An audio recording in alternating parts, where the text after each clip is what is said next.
In this question, I'm asking you to propose a synthesis of this carboxylic acid molecule. You're allowed to start with hydrocarbons of 6 carbons or less. Any carbons in this final product must have come from those hydrocarbons of 6 carbon or less. All right, so again, we're going to do the same process. We're just going to look and see what functional group we're actually looking at here. Here, we're looking at a carboxylic acid. We're going to ask ourselves, how can we make a carboxylic acid?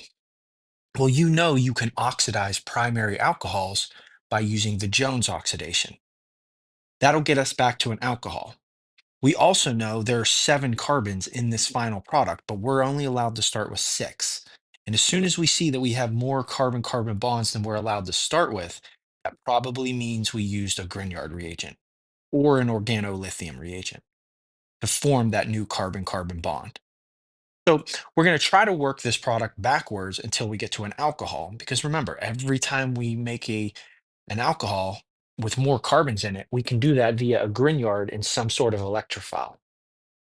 All right, so we have a carboxylic acid. I'm going to draw the arrows backwards here because we're going to work away from that. Now we know we can make a carboxylic acid from the corresponding primary alcohol. I'm going to draw that corresponding primary alcohol, and that would be this structure right here.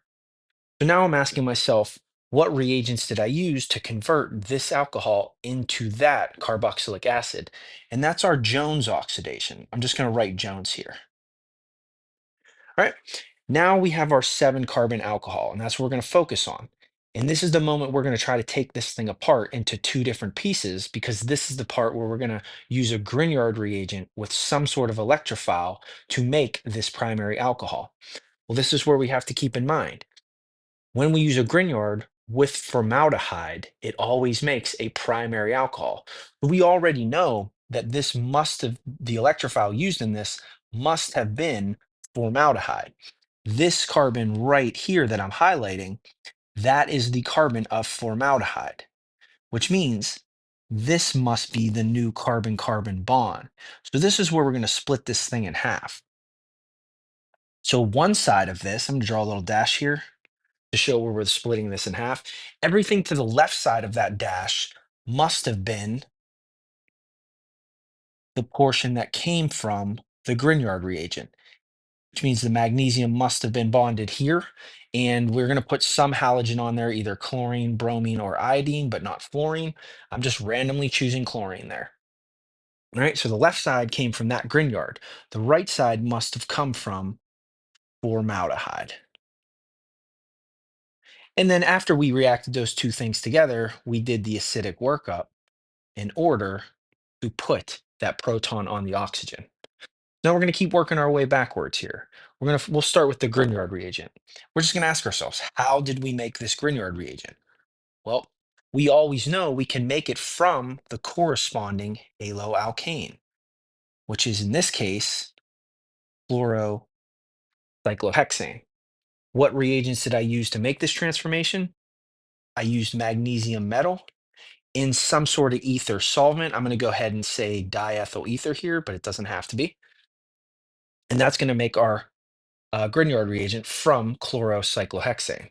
But in the question, it says you have to start with hydrocarbons of 6 carbons or less. Chlorocyclohexane is not just a hydrocarbon. We have to make that as well. Well, we know we can make halogenated products from hydrocarbons by using, in this case, chlorine and something like UV light. That's the radical reaction. And this is a permitted starting material. So we're done with that portion. But we have to come back to this formaldehyde. We have to explain how we made that. Well, formaldehyde is an aldehyde. We have to work this thing back to a hydrocarbon. So we're just going to take it one step at a time. How can we make an aldehyde? We can oxidize the corresponding alcohol, which in this case is methanol. Now, what do we oxidize it with? Do we go with the PCC method or the Jones method? The Jones method will turn it into a carboxylic acid, so we want to go with PCC here to make the aldehyde. Now we're focused on this alcohol. And I'm just asking myself, how can I make this alcohol? Keeping in mind, we have to work this back to a hydrocarbon, which is going to be methane in this case. Well, we can make this alcohol by doing an SN2 reaction on something like bromomethane, right? And we can do that using some sort of nucleophile, something like NaOH.